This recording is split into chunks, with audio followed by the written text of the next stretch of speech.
Great, thank you. I'm Paul Aravallo. I'm the West Hollywood City Manager. The song you heard when we were coming up is the new anthem for West Hollywood. It's called In West Hollywood by YouTube sensation Todd Rick Hall. Today we're going to be doing a skit based on the show The View.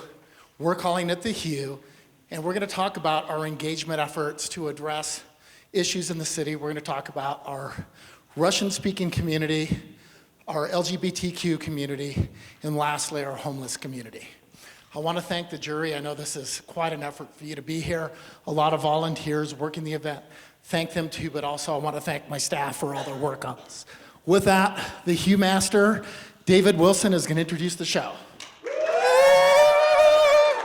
All right, thank you, live audience. Thank you for being our live studio audience for today. We need a lot of energy and clapping from you every time our hosts or our guests come out to the stage. Are you ready? We go live in 3, 2, 1. It's 1.9 square miles. It's like no other city in the world. For 35 years, it's shown why it's a creative city. Live from West Hollywood, California, it's The Hue with Whoopi, Rosie, Joy, and Elizabeth.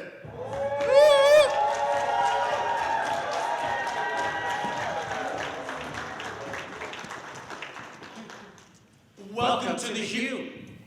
Whoopi, we discussed this. I do the opening, you do the closing. If you want to have a discussion with me, Rosie, then we can... I can feel the tension in the air already. It's the rainbow, you guys. Let every hue shine through, remember? Well, let's get right to the pot of gold at the end of that rainbow. What do you say? It's time for Hot Topics.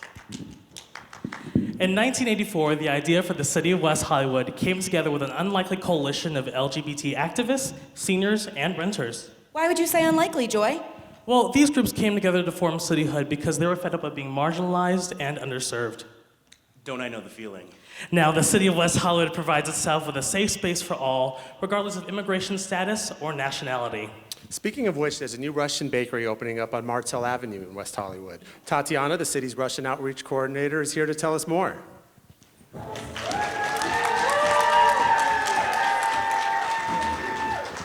Hello. Welcome. Thank you for having me today.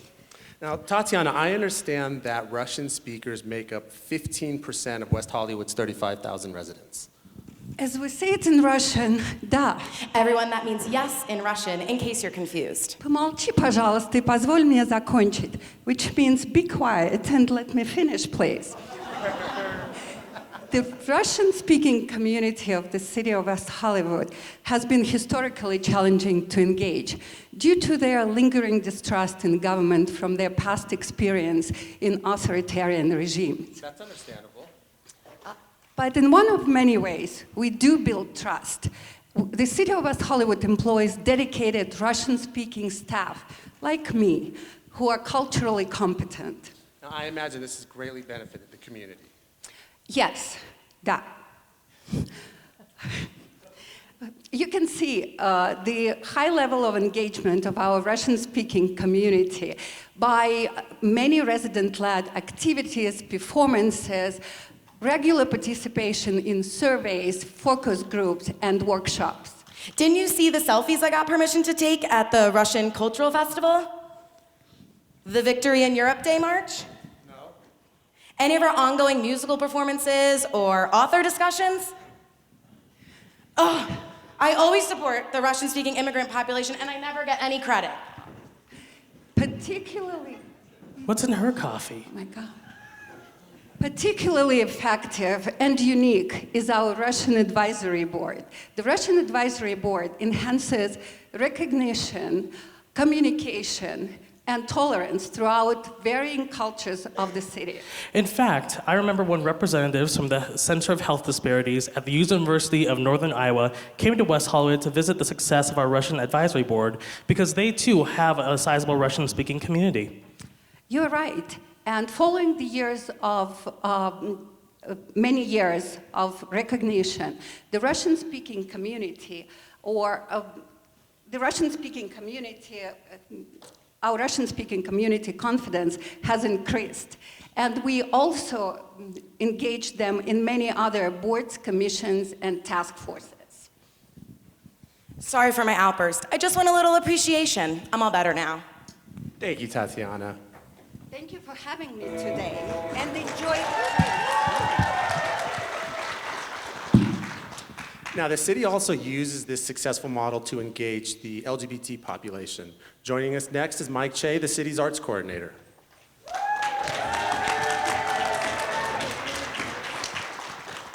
Welcome, Mike. Thanks for having me.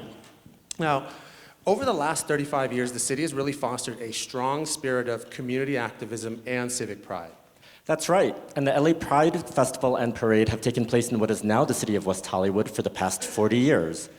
In 2008, based on feedback from our community, we expanded this into a month-long series of arts, film, cultural, and social activities that celebrate the diversity and creativity of our West Hollywood LA LGBTQ community. That's referred to as One City, One Pride, right? That's right. Did you know that 90% of One City, One Pride programs are free to attend, making it accessible to anyone, regardless of their economic status? By the way, did anyone see my selfie from the LGBTQ senior musical workshop? That would be me. Still waiting for you to follow me back on Instagram. I know. Programming selected. Well, the majority of our programming is selected through an open call that anyone can apply to, making it a very open and democratic process. Still, it's been challenging for us to reach certain subgroups within our community. For example, transgender participation was relatively low until 2016, when the city developed a specific transgender arts initiative grant, tripling the number of applications we receive. Fascinating. Didn't the city of West Hollywood establish the nation's first ever transgender advisory board? That's right. The city of West Hollywood has yet another unique opportunity for civic engagement. In fact, the city of LA created their own transgender advisory board as a testament to the success of West Hollywood's. Thanks, Mike. Thank you, it's been great being here. And lastly, turning to a more serious topic, LGBTQ youth and adults come to West Hollywood seeking safety and self-determination, but they may lack adequate support networks and end up homeless. Betty, a West Hollywood resident, former commissioner, and now one of the city's programming administrators, is here to explain more. So great to be here on The Hue, and Whoopi, you're so right. West Hollywood's homeless services are welcoming and identity affirming, which is so important for the LGBTQ population. And I understand West Hollywood was one of the first cities in the county to survey its homeless community members. And before Whoopi and Rosie steal all the questions, what did the survey uncover? Well, we found that West Hollywood's homeless community members have higher rates of PTSD, mental health disorders, disability, substance abuse, and HIV infection compared to Los Angeles County. So sad. And what have we done to help? Well, knowing that people experiencing homelessness and living with HIV need a culturally competent medical provider and viral suppression, we fund a full-time HIV outreach specialist. That's really good. We all need a little help sometimes. That we do. And our partner, Step Up On Second, is ready to help our homeless community members experiencing chronic homelessness. We've got them connected with a psychiatrist, a social worker, a nurse, a peer advocate, and a substance abuse counselor. Doesn't the West Hollywood Chamber of Commerce have a committee on homelessness that leads efforts to educating the business community about how to actually respond to homelessness? That they do. Did anyone see my selfies with our homeless service providers from the West Hollywood Homeless Connect Day, where community members receive health assessments, service intakes, substance abuse counseling, HIV testing, vaccinations, and even haircuts? Cute, but so selfish. I'm just saying. We may need an intervention here. Well, I'm happy to report that our West Hollywood Sheriff Station is fully trained in comprehensive crisis intervention. We're ready to respond with compassion and clearly to homeless individuals who are experiencing mental health or substance abuse issues on city streets. In fact, the city funds a full-time clinical social worker to ride with a specially trained sheriff's deputy. Just last year, this team provided services to 309 individuals experiencing homelessness in West Hollywood. And doesn't West Hollywood have a significant population of older adults on fixed incomes vulnerable to the rising cost of living? Yes, 30% of our older adults live under the poverty line. How would someone so selfish know that? We're almost out of time for this segment. Wait, let me tell you some more. Last year, 553 older adults and people with disabilities participated in city-funded case management. They enjoyed hot meals, mental health services, and even in-home modifications. That's amazing. But wait, there's more. The city sets aside 1,067 units of affordable housing for vulnerable populations. Last year, we connected 141 people with rental assistance and also placed 26 people in permanent supportive housing. Sometimes I wish we could learn a little more about being supportive around here. Well, that's a lot of hot topics and numbers for just one city. Thank you for joining us. Thanks, everyone, and remember, life's a rainbow. Take a little time to enjoy every hue.